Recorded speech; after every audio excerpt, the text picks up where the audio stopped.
سال کا ایک فرد پہ 50 پیسے لگان، تو وہ انہوں نے لگان وصول کر لیا۔ وار سٹریٹجی یہ بنی، خالد ابن ولید نے وہاں سے فوجیں واپس نکالنی ہے، کسی اور جگہ پہ فوجوں کو لے جانا ہے۔ فوجیں وڈرا کرنے سے پہلے وزیر اسی اکاؤنٹنٹ کو بلایا، اسی حسابات رکھنے والے انچارج کو بلایا کہ جن جن سے جتنا مال لیا تھا پہلے اس کو واپس کرو، کیونکہ اب ہم یہاں سے فوجیں نکال لیں گے تو ہم ان کو سوشل سیکیورٹیز نہیں دے پائیں گے۔ یہ قرآن کا ایک اخلاق ہے، اور یہ کوئی سیدنا خالد ابن ولید کی انوویشن نہیں تھی، وہ دراصل آپ صلی اللہ علیہ وسلم کے تربیت یافتہ تھے۔ میں ایک جگہ پڑھ رہا تھا کہ حضرت عمرو بن العاص رضی اللہ عنہ فاتح مصر، ان کے پاس ایک سپاہی آیا کہ فلاں جگہ سے مجھے یہ سونا ملا ہے۔ وہ سپاہی لا کے پورے کا پورا سونا اپنے سپہ سالار کو پیش کر دیتا ہے، اور سپہ سالار امیر المومنین سیدنا عمر بن الخطاب کو خط لکھتے ہیں، ساتھ وہ سونا بھیجتے ہیں، کہتے ہیں کہ میرے سپاہی اتنے دیانتدار ہیں کہ جس کو سونے کی ڈلی ملی ہے، جس کو سونے کی بار ملی ہے، وہ لا کے سپہ سالار کو دے دیتا ہے، وہ جیب میں رکھ لیتا، چھپا لیتا۔ وہ سپاہی ایسا کر سکتا تھا۔ تو سیدنا عمر بن الخطاب رضی اللہ عنہ نے جب یہ خط پڑھا فاتح مصر کا تو آپ رونے لگے۔ تو سیدنا علی کرم اللہ وجہ الکریم ساتھ بیٹھے ہیں، آپ نے کہا کہ آپ کیوں رو رہے ہیں؟ کہتے ہیں کہ میں رو رہا ہوں کہ الحمدللہ میرے فوجی بھی اتنے دیانتدار ہیں، میرے فوجی بھی اتنے دیانتدار ہیں کہ وہ چیز لا کے اپنے خلیفہ کو، اپنے سپہ سالار کو پیش کر دیتے ہیں۔ تو سیدنا علی کرم اللہ وجہ الکریم نے بہت خوب فرمایا کہ اے امیر المومنین، یہ آپ کے سپاہی دیانتدار اس لیے ہیں کہ آپ دیانتدار ہیں۔ خدا کی قسم اگر آپ دیانتدار نہ ہوتے تو آپ کے اہلکار، آپ کے سپہ سالار، کوئی بھی دیانتدار نہ ہوتا۔ یہ ٹرکل ڈاؤن ایفیکٹ ہے۔ اگر اوپر دیانتدار بیٹھا ہوگا تو نیچے پٹواری تک دیانتدار ہوگا۔ اگر اوپر بدعنوان بیٹھا ہوگا، یہ الگ بات ہے کہ وہ ثبوت ضائع کر دے، اس کو ثابت کیا جا سکے یا نہ ثابت کیا جا سکے۔ حقیقت یہ ہے کہ یہ دلوں کو دلوں سے راہیں ہوتی ہیں۔ ایک بدعنوان کو پتہ چل جاتا ہے کہ فلاں بھی بدعنوان ہے۔ بھئی اگر کسی پولیس کا آئی جی بدعنوان ہے، سپاہی کیسے دیانتدار ہوگا؟ ناظرین گرامی، اب تو قومی سطح پہ بدعنوانیاں ہونے لگی، قومی سطح پہ۔ اور میں پچھلے لیکچر میں بھی میں نے عرض کیا تھا کہ سوشو پولیٹیکل تھاٹ میں ایک تو کتاب احکام السلطانیہ ہے ماوردی کی، ایک فارابی کی بڑی خوبصورت کتاب ہے المدینہ الفاضلہ، المدینہ الفاضلہ، اور ایک بہت اچھی کتاب جو پاکستانی سوشو پولیٹیکل تھنکرز کی نظر سے پتہ نہیں کیوں بچ رہی، حالانکہ اس کتاب کا جامعہ عثمانیہ نے حیدرآباد دکن سے اس کا اردو ترجمہ بھی کروا دیا تھا۔ وہ ابو ربی کی کتاب ہے۔ ابو ربی 3 صدی ہجری کے بہت بڑے پولیٹیکل تھنکر ہیں، اور ذمہ داران کے لیے، حاکموں کے لیے، جن کو اللہ نے دنیا میں اختیار دیا ہے، ان کے لیے انہوں نے یہ کتاب لکھی ہے۔ وہ کتاب کا نام ہے کہ سیاست المالک فی تدبیر الممالک، سیاست المالک فی تدبیر الممالک۔ میں خاص طور پر پولیٹیکل سائنس کے اور اسلامیات کے بچوں سے کہوں گا، اور قرآن کے طالب علموں سے، کہ وہ اس کتاب کو ضرور دیکھیں۔ عربی میں اس کا شاید اردو ترجمہ پنجاب یونیورسٹی میں بھی اویلیبل ہوگا۔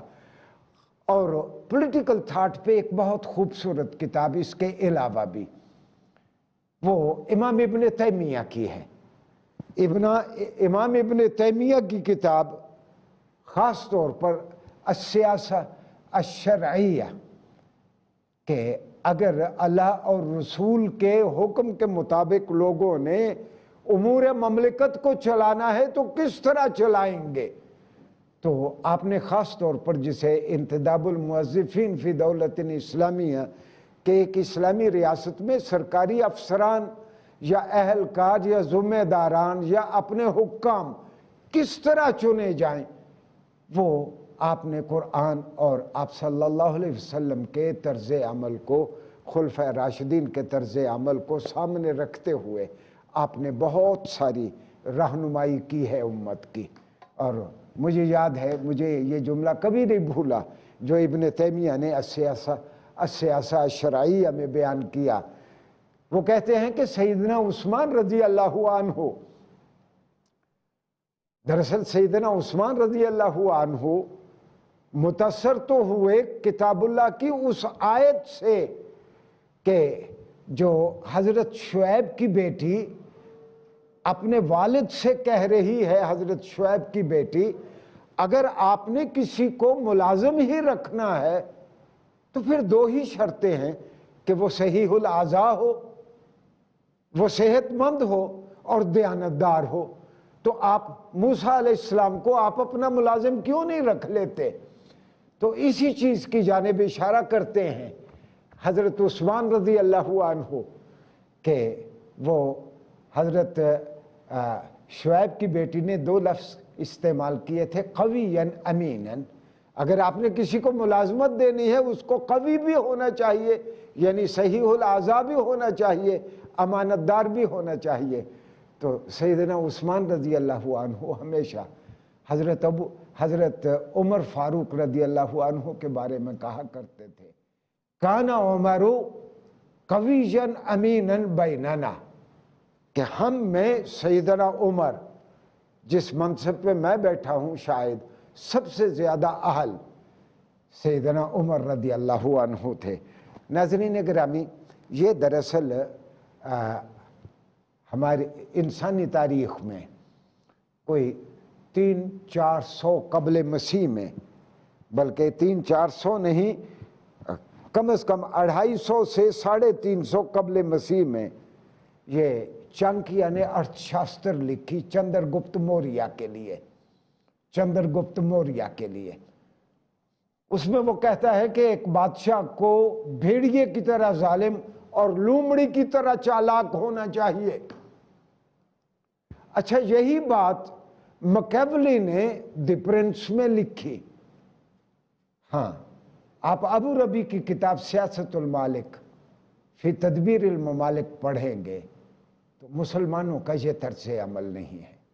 مسلمانوں کا طرز عمل یہ ہے کہ قرآن نے کہا کہ جو اللہ فَمَن يَنْفَعُ النَّاسَ فَيَمْكُثُ فِي الْأَرْضِ، جو لوگوں کے لیے نفع بخش ہوگا اللہ اسے زمین میں استقرار، اور اللہ اس کو زمین میں حکومتوں سے نوازے گا۔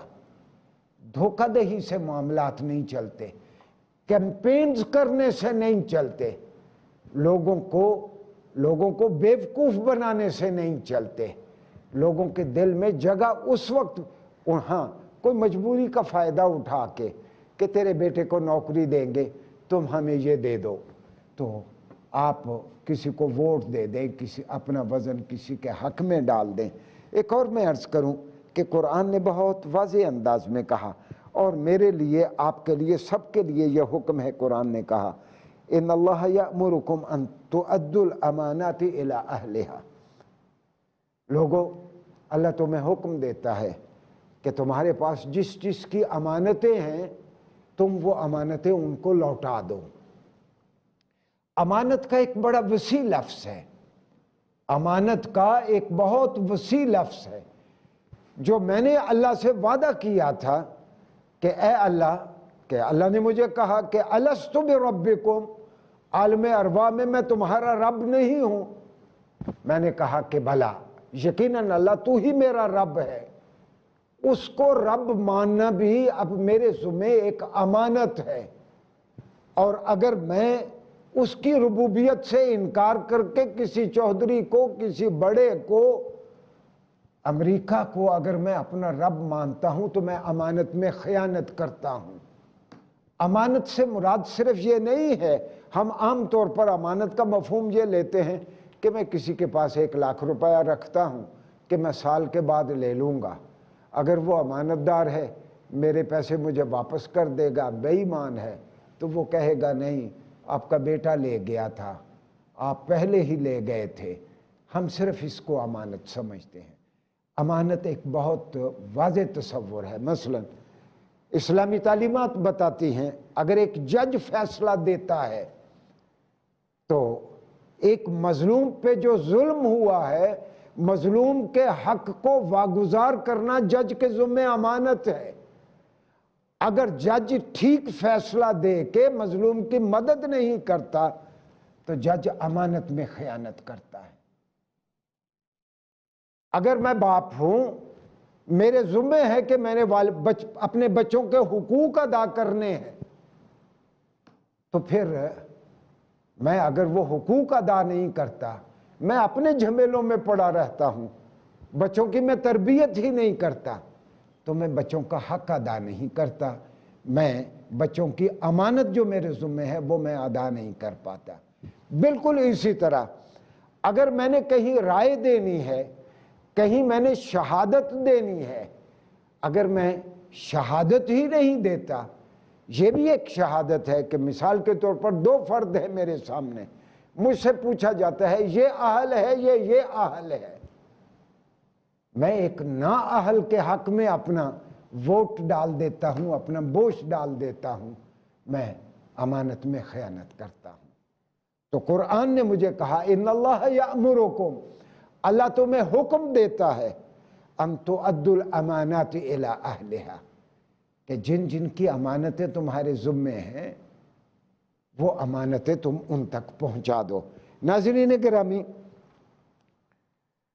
دراصل یہ امانتوں کی بات چل نکلی۔ امانتیں بہت طرح کی ہیں، ہم نے سوفسٹائیوں کی بھی بات کی اور پولیٹیکل تھنکرز کی بھی، لیکن عرف عام کا جو اخلاق ہے، کسی سے اچھی طرح بولنا، کسی سے نرم لہجے میں بات کرنا، ایک کمزور آدمی دیکھ کے بالکل بہت اونچی پچ میں بات کرنا، بڑے لوگوں کے سامنے تو سارے ہی لجاجت سے بات کرتے ہیں، کمزور آدمی کے سامنے زور زور سے بولنا، اونچی اونچی چیخنا، یہ دراصل اسلامی اخلاق نہیں ہے۔ اور آپ صلی اللہ علیہ وسلم فرمایا کرتے تھے کہ ان تلقى اخاک بوجہ الطلق، یہ بھی صدقہ ہے کہ آپ اپنے کسی ملنے والے سے خندہ پیشانی کے ساتھ بات کریں، یہ بھی صدقہ ہے۔ صدقہ کے بارے میں بھی ہمارا ایک عام تصور ہے کہ صدقہ کے معنی ہے کسی کی مدد کرتے ہوئے اس کو 100 روپیہ، 10 روپے، 50 روپے دے دینا، وہ ایک طرح کا صدقہ ہے۔ آپ صلی اللہ علیہ وسلم فرماتے ہیں کہ اماطۃ الاذی عن الطریق، راستے میں اگر کہیں ایک جھاڑی آ گئی، ایک ٹہنی پڑی ہے جس کے اوپر کانٹے ہیں، میں کانٹوں کو ہٹا دیتا ہوں راستے سے تاکہ پیدل چلنے والوں کو دقت نہ ہو۔ سڑک کے بیچ میں اینٹ کا ٹکڑا پڑا ہے، کوئی موٹر سائیکل اس سے ٹکرا کے گر نہ جائے، میں اس چیز کو ہٹا کے پرے رکھ دیتا ہوں۔ تو سرور عالم محسن انسانیت صلی اللہ علیہ وسلم فرماتے ہیں کہ اماطۃ الاذی عن الطریق صدقۃ، ایسی ہر چیز جو چلنے والے کے لیے تکلیف کا باعث بن سکتی ہے اس کو ہٹا دینا صدقہ ہے۔ اور اسی طرح آپ صلی اللہ علیہ وسلم نے فرمایا الابتسامۃ صدقۃ، کسی سے مسکرا کے ملنا یہ بھی صدقہ ہے۔ صدقہ کا لفظی معنی ہے نیکی ہے، یہ بھی ایک نیکی ہے۔ تو جو سارا دن سڑے سے رہتے ہیں، اوکھا اوکھا بولتے ہیں سب کے لیے، ان کو آپ صلی اللہ علیہ وسلم کا یہ فرمان ضرور یاد رکھنا چاہیے کہ آپ صلی اللہ علیہ وسلم فرماتے ہیں کہ خندہ پیشانی سے کسی سے ملنا یہ صدقہ ہے۔ اور آپ صلی اللہ علیہ وسلم فرمایا کرتے تھے خیرکم خیرکم لأہلکم وَأَنَا خَيْرُكُمْ لِأَهْلِهِ، تم میں سے سب سے بہتر وہ ہے جو اپنے اہل خانہ کے لیے بہتر ہے۔ اور پھر آپ صلی اللہ علیہ وسلم فرماتے تھے تم سب لوگوں میں اپنے اہل خانہ کے لیے سب سے بہتر ہوں، میں ان کا سب سے زیادہ خیال رکھنے والا ہوں۔ اور ہم نے یہاں کیا دیکھا ہے کہ باہر دوستوں کے ساتھ جفیاں ڈال رہے ہیں، بڑی بہت خوبصورت انداز میں لوگوں سے مل رہے ہیں، اور آپ کی شہرت بھی یہ ہے کہ آپ بڑے ملنسار ہیں۔ گھر جاتے ہیں تو یکدم چودھری صاحب، ملک صاحب، بٹ صاحب بن جاتے ہیں، محض اس لیے کہ گھر میں ایک کمزور وجود ہے جس پہ آپ روب ڈال سکتے ہیں۔ نہیں، آپ صلی اللہ علیہ وسلم فرماتے تھے خیرکم لأہلکم، تم میں سے بہتر وہ ہے جو اپنے اہل خانہ کے لیے بہتر ہے۔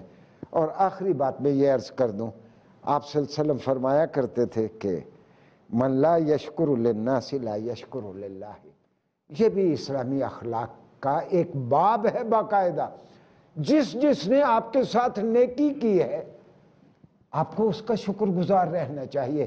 آپ صلی اللہ علیہ وسلم فرماتے ہیں کہ جو بندوں کا شکر گزار نہیں ہوتا وہ انجام کار اللہ کا شکر گزار بھی نہیں ہوتا۔ اور میں والدین کو خاص طور پر یاد دلا دوں کہ یہ سورہ فرقان کا آخری رکوع ہے، اور اس سے پہلے سورہ لقمان کی کچھ آیات، وَلَا تُسَعِّرْ خَدَّكَ لِلنَّاسِ وَلَا تَمْشِ فِي الْأَرْضِ مَرْحًا، حضرت لقمان اپنے بیٹے کو نصیحت فرماتے ہیں کہ لوگوں کے سامنے گال پھلا کے اور اکڑ کے ساتھ نہیں رہنا، نہ ہی تو انہیں اکڑ کے چلنا ہے۔ اور اسی طرح سورہ فرقان کا آخری رکوع ہے۔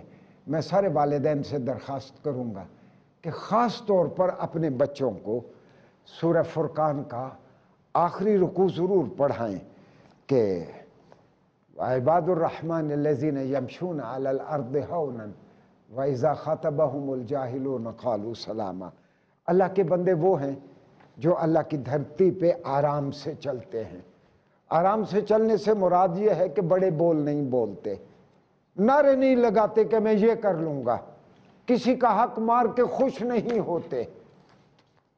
اللہ یہ دراصل قرآنی اخلاق تب ہوگا جب قرآن کو معنی کے ساتھ اس کے مفہوم کو اسیمیلیٹ کر کے جذب کر کے ہم قرآن کو پڑھیں گے۔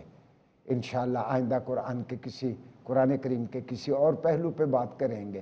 والسلام علیکم ورحمۃ اللہ وبرکاتہ۔